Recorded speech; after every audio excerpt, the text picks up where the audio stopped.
slate. Hold on. Hang on a second. I'm having a mental collapse of the guy that was the biologist that Rim was sort of like him. Ricketts, Ed Ricketts. Yeah, Thank you. Yeah. Okay, ready? Wait, hang on, give me a second. Is your recorder on? Yes. Let me just do a refocus here, please. All right, and slate. Okay. 3, 2, 1, and action. Phyllis, a lot of these questions that I'm going to ask you have to do with what we learned from our experience at Ormond Beach and through Rim Fay, PhD, or who everybody just called Rim Fay. Yeah. So you knew Rim Fay, right? I did. I loved Rim Fay. Yeah. And how would you describe him? Well, Rim was in a way he was like an Ed Ricketts. And who's that character? Ed Ricketts was the man portrayed by John Steinbeck that was the great collector of things, and he collected so that he could sell them to universities and to schools and so on. That's what Rim did also. He was a collector. And I go out with him when he'd go out and dive and get urchins and get different kinds of sea life. That there was a market for it. So he was, in a sense, a real Ed Ricketts. Rim also was, besides being a lovely, gregarious, happy kind of a man, he also was being good at being a commissioner. He knew how to portray things so that the other commissioners could understand, which is always important because, you and I can know what's important biologically, but if there's an issue, it's important for the whole commission to get there. I think Rim was good at that. So he was just a man for all seasons, a totally delicious, lovely man.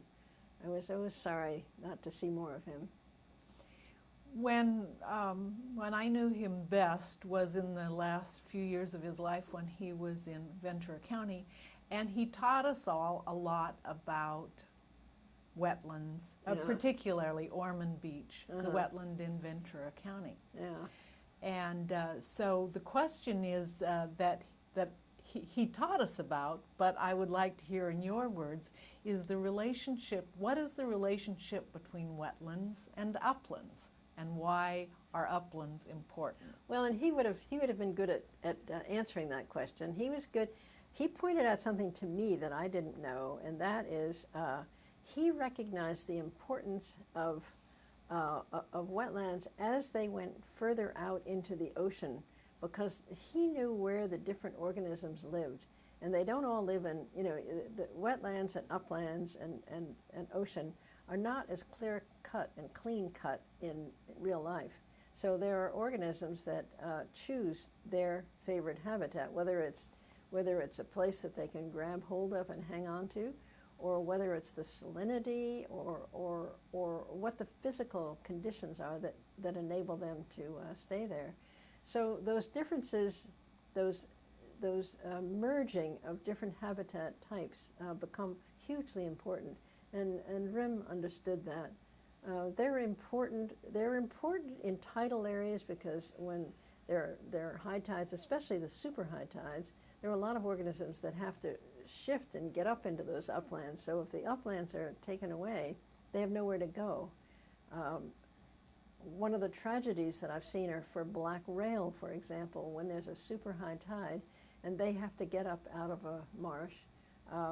The egrets just patrol the dikes that are along the edge of the marsh, and when the black rails have to get up out of the marsh and get onto those dikes, the egrets just come and get them, just kill them, eat them.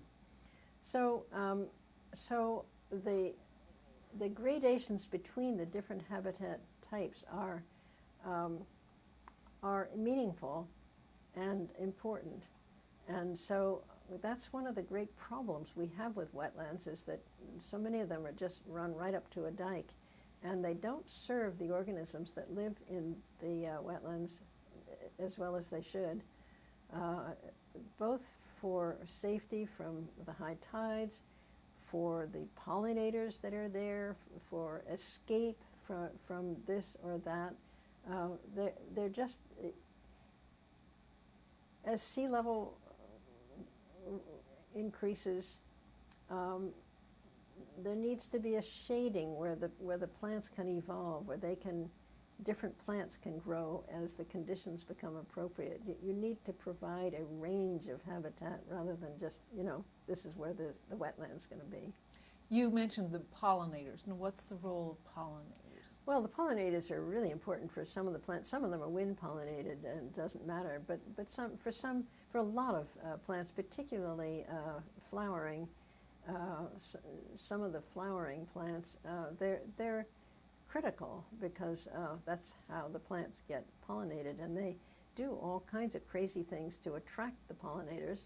So if the pollinators aren't there, they don't get pollinated, then the plant doesn't have any offspring. So the variety of pollinators, the variety of insects is huge, just as the shape of flowers is huge. The numbers of different shapes, the amount, the plants that create nectar, the plants that create special pollen, the intertwining of plants and insects is it's an enormous topic, very, very complex. I mean, when you think of orchids, what in the world ever led orchids to be able to create a flower that looks like a female wasp? So the male wasp comes along and thinks it's a female wasp and rapes it. And in so doing, ends up pollinating the next flower that it goes and rapes. I mean, it bumps into the pollinium and gets it on its head, and then it goes and rapes another female-looking wasp, but it's really a flower, and it pollinates that orchid. Now, how in the world did orchids ever devise that look? So anyway, it's a world. It's a whole huge world of fascination. Now, another role of uplands that we were taught at Ormond Beach was that when you have ground sand nesting birds, whose habitat is so fragile, and then you have raptors, if the raptors need a place to forage, but you don't want them foraging on the ground nesting birds. So maybe you can phrase that a little better than I did. Well, evolution in some ways takes care of that. I mean, the patterns on the baby birds, there's mostly snowy plover that you're talking about. Those are pretty obscure when looked at from above on the sand. They don't show up. So they get a chance to grow up to the point where they can escape. So nature, I mean, if they hadn't, they wouldn't be here. They would be extinct. So nature devises these wondrous ways where they can give and take. I mean, the raptors need something to eat, but the plovers need to have their young survive. So they work it out. So far. So far. Yeah, and it isn't the raptors that are doing in the snowy plovers. It's more the loss of habitat. You said you taught school, right? Yes. And did you find that children, once they were educated to the fragility of certain environments, would then not only respect it themselves, but help educate other kids? Oh, yes, yeah. That's one of the wonderful things. If you make it fun for them, if you make them really see the huge variety and the endless diversity and excitement in nature, they really do catch on. I think in the years that I've been teaching, there has been such an emphasis on environmental issues that it's been a wonderful time. It's been a wonderful era in which to teach kids, all kinds of kids, little ones, big ones, grown-ups. Okay. Well, that's a great stopping point because okay. we all have so much to learn about the natural world. Don't we, though? Thank you for Yes, do helping I. teach all of us. You're welcome. Is that what you were looking for? That was excellent. Could you add, one more question, just ask her if there's anything special she'd like to share today? Okay.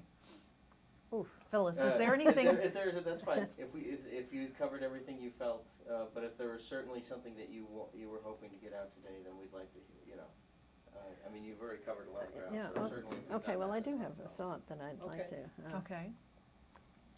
You want to ask the question? Phyllis, is there anything else you'd like to share with us today? Well, I just hope that young people will be, have an understanding of the good fortune they have, to live in a state like California with its abundant resources and with the fantastic coast that it has.